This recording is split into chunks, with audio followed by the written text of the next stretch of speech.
All right, I'm here this morning to show you my ship saw that I've been using on a regular basis, and I purchased this saw a number of years ago from a man who purchased it from Wickford Shipyard. It was in there during the Second World War for the purposes of building minesweepers, and it belonged to the United States Navy at the time.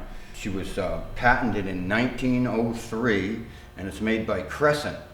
A ship saw is actually what it is a tilting arbor bandsaw, and obviously the blade tilts over and the table stays level so that you can put large pieces of lumber on it and feed them out onto horses. If you're trying to do bevels and it would require tilting the table, you'd have trouble with large pieces of lumber or running them out onto horses. So that's the basic idea of a ship saw is that when you change angle, the blade tips over and the arbors tip over to the side rather than the table.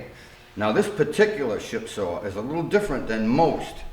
Most ship saws, as you tip the blade over, it travels in a slot in the table, and that allows you to be able to change the angle without the table moving. This particular saw, as you crank the angle into it, the table slides over with the blade.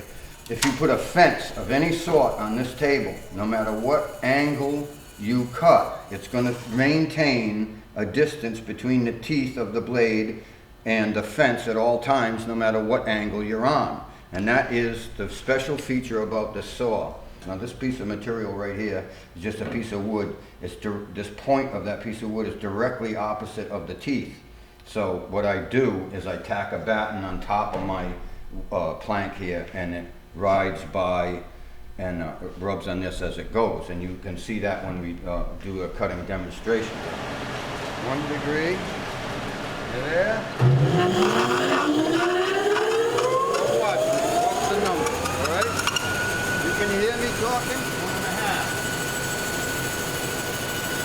1.5. When we're sawing, I call out the numbers, and Ronnie's cranking it till the machine is at the right angle. 3 3/4. 3/4. 3.5. 3 1/4. 3.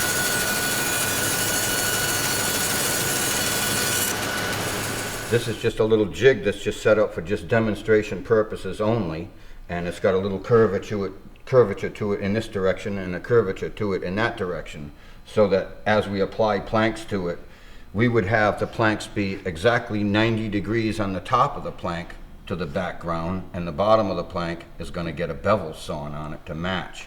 And then I'd like to also explain to you how it is that I'm going to get my widths. I'm going to transfer the widths from this directly onto the plank, because we're not going to use any pattern. It's an edge set plank.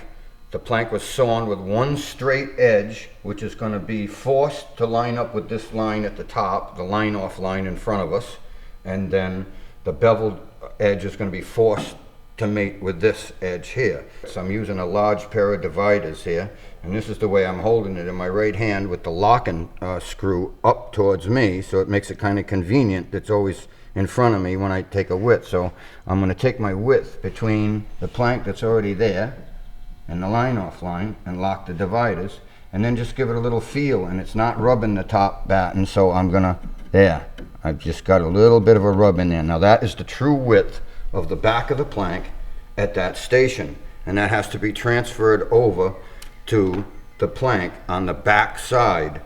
Now we have here a power feed unit, so that as we're cutting these planks, it's going to feed through the blade and then all of a sudden pick up on the wheels of the power feed, so that it will suck the piece right through all by itself, and all I have to do is actually tend the batten up against this right here.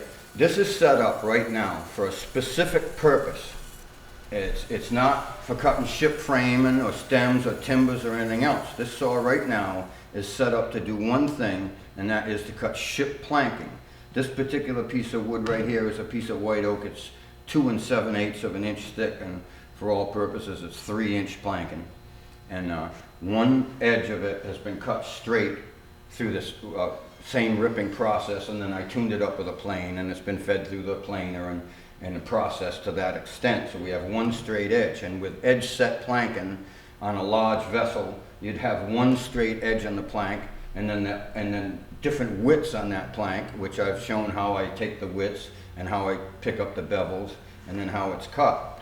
So that's a special feature on this saw, because as far as I know, there's no other ship saw, no other brand or make that I know of that you can keep the fence in relativity to the blade at the level of the deck. So it's custom made for doing heavy ship planking.